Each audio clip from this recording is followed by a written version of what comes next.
வணக்கம். Welcome to Manas kitchen. Manas கிச்சனில் இன்றைக்கி நம்ம ஒரு அரிசி மாவில் 3 விதமான முறுக்கு செய்ய போகிறோம்.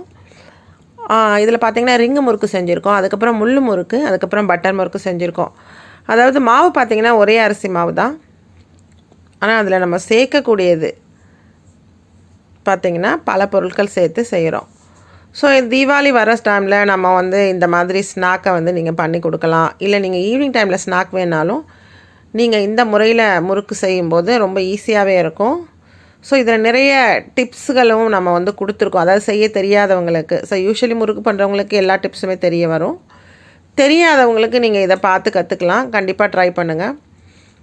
பிடிச்சிருந்தா சேனலுக்கு ஒரு சப்ஸ்கிரைப் பண்ணுங்கள். ஸோ இதுக்கு எடுத்துக்கக்கூடிய மாவு பார்த்திங்கன்னா ஒரு 2 கப் அளவுக்கு நம்ம பச்சரிசி மாவு தான் எடுத்துருக்கோம். ஸோ அதை முதல்ல நல்லா வறுத்து எடுத்துக்கலாம். ஒரு மிதமான தீயில் வறுத்து எடுப்போம். ஸோ மாவு கொஞ்சம் அப்போ ஒரு சூடாக இருக்கும். ஸோ இதை இன்னொரு பிளேட்டில் நம்ம ட்ரான்ஸ்ஃபர் பண்ணிக்கலாம். ஸோ அடுத்து அந்த பேன்லேயே நம்ம ஒரு 2 கப்ஸ் அளவுக்கு தண்ணி ஊற்றுறோம். ஸோ அந்த தண்ணி நல்லா பாயில் ஆகட்டும். ஸோ பாயில் ஆகும்போது நம்ம சில பொருட்களை நம்ம சேர்க்குறோம். ஸோ ஏன்னா இந்த ரிங்கு முறுக்குன்றது நல்லா காரமாக நல்ல மஞ்சள் கலரில் இருக்கும் உங்களுக்கு. அதனால் மிளகாய் பொடி சேர்க்குறோம். வெறும் மிளகாய் பொடி ஒரு 1.5 டீஸ்பூன் அளவுக்கு சேர்க்குறோம். அதுக்கப்புறம் ஒரு 1/4 டீஸ்பூன் மஞ்சத்தூள் சேர்க்குறோம். மஞ்சத்தூளுக்கு அப்புறம் பார்த்திங்கன்னா பெருங்காயத்தூள் சேர்க்குறோம். அதுக்கப்புறம் ஓமத்துக்கு பதிலாக நீங்கள் ஜீரகமும் சேர்த்துக்கலாம். தேவையான அளவு உப்பும் சேர்த்தாச்சு.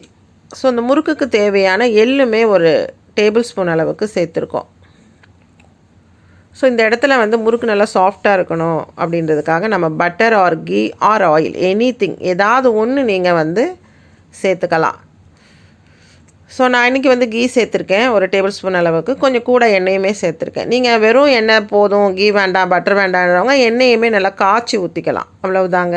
ஸோ எல்லாத்தையும் சேர்த்தாச்சு இந்த கொதிக்கிற தண்ணியில். இப்போ அடுப்பை ஆஃப் பண்ணிவிட்டு இந்த மாவையும் சேர்த்து அதில் நல்லா மிக்ஸ் பண்ணி விட்டுட்டு அப்படியே ஒரு மூடி போட்டு வச்சுக்கலாம். ஏன்னா சுட சுட நம்ம மாவை பிணைய முடியாது, சூடாக இருக்கும்.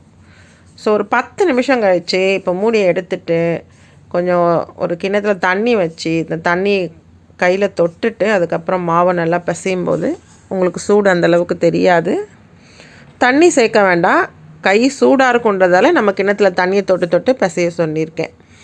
ஸோ அப்படி நல்லா பிணைஞ்சி ஒரு திக்கு கன்சிஸ்டன்சிக்கு ரெடி பண்ணி வச்சிடணும். சப்பாத்தி மாவு கன்சிஸ்டன்சிக்கு இருக்கும். ஸோ இப்போ நம்ம அந்த மாவை பார்த்திங்கன்னா ஒரு 3 பங்காக டிவைட் பண்ணி வச்சுருக்கோம். அதில் தான் ஒரு பங்கு பார்த்திங்கன்னா இந்த ரிங்கு முறுக்கும், ஒரு பங்கு முள்ளு முறுக்கும், இன்னொன்று பட்டர் முறுக்கும் செஞ்சுருக்கோம். ஸோ இப்போ இதை எப்படி திரட்டுறது ரிங் முறுக்கு அப்படின்னு பார்த்தீங்கன்னா ஒரு சின்னதாக ஒரு பால் எடுத்து அதை நல்லா கீழே தரையிலையோ இல்லை ஒரு நீங்கள் மேடையிலோ சப்பாத்தி தேய்க்கிற மேடையிலையோ நல்லா நீல வாக்கில் திரட்டிட்டு அதுக்கப்புறம் ஒரு சர்க்கிளில் கொண்டு வந்துடலாம், ஒரு வட்டமாக கொண்டு வந்துடலாம். ஸோ அது அப்படி இல்லை அப்படின்னா நீங்கள் கையிலையுமே உங்கள் உள்ளங்கையிலையுமே கொஞ்சம் ஒரு பால் மாவு எடுத்து நல்லா இப்படி நீல வாக்கில் திரட்டி அதுக்கப்புறம் ஒரு ரவுண்ட் ஷேப்பில் கொண்டு வந்துடலாம். ஸோ இந்த மாதிரி பண்ணி நம்ம ரெடி பண்ணி வச்சுருக்கோம். ஸோ அதை ஃபஸ்ட்டு செட்டு பொரிச்சு எடுத்துடலாம். அதாவது இப்போ பேனில் ஆயிலை போட்டோம், ஆயில் நல்லா காஞ்சிருச்சு. ஆயில் நல்லா காஞ்சிருச்சான்னு தெரியறதுக்கு ஒரு சின்னதாக மாவில் பால் எடுத்து போடுறோம். அது பார்த்திங்கன்னா நல்லா எழும்பி மேலே வரும். ஸோ அப்போ ஆயில் ரெடியாக இருக்குது பொரிக்கிறதுக்கு. இது ஒரு டிப்பாக எடுத்துக்கலாம். அதாவது இது வரைக்கும் முறுக்கு செஞ்சதில்லை அப்படின்றவங்க, ஆயிலில் பொரிச்சதில்லைன்றவங்க இதை ஒரு டிப்பாக எடுத்துக்கலாம். இப்போ அடுப்பை நல்லா ஒரு மிதமான தீயில் மாற்றிடலாம்.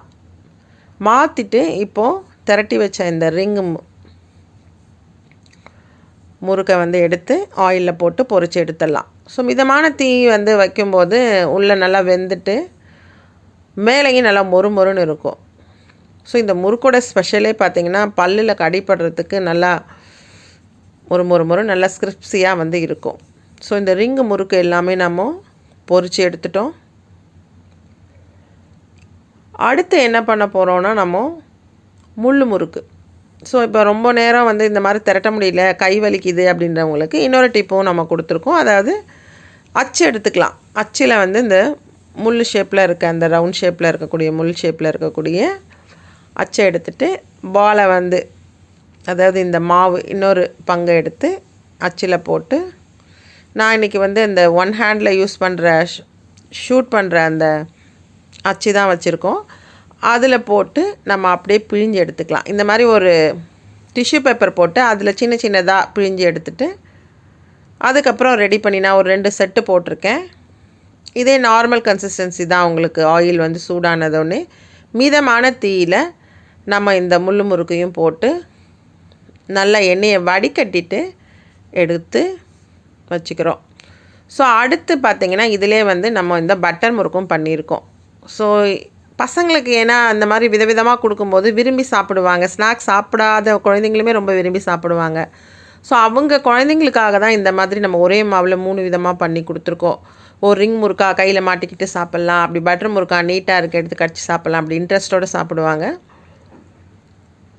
ஸோ தீபாவளிக்குமே நீங்கள் இந்த மாதிரி ட்ரை பண்ணலாம். ஸோ இதையுமே மிதமான தீயில் டைரெக்டாகவே நீங்கள் வந்து அந்த அச்சு நீல அச்சை வச்சு ஆயிலே புழிஞ்சு விடலாம். அப்படி இல்லை கஷ்டமாக இருக்குன்னா ஒரு டிஷ்யூ பேப்பர்லேயுமே நீங்கள் புழிஞ்சு எடுத்துகிட்டு போட்டு எடுத்துக்கலாம். அவ்வளோதாங்க, சூப்பரான ஒரு தீபாவளிக்கு முறுக்கு ஒரே அரிசி மாவில் ரெடி ஆயிடுச்சு. ஸோ கண்டிப்பாக இதை ட்ரை பண்ணுங்கள். ட்ரை பண்ணிவிட்டு உங்கள் ஃப்ரெண்ட்ஸுங்களுக்குமே ஷேர் பண்ணுங்கள்.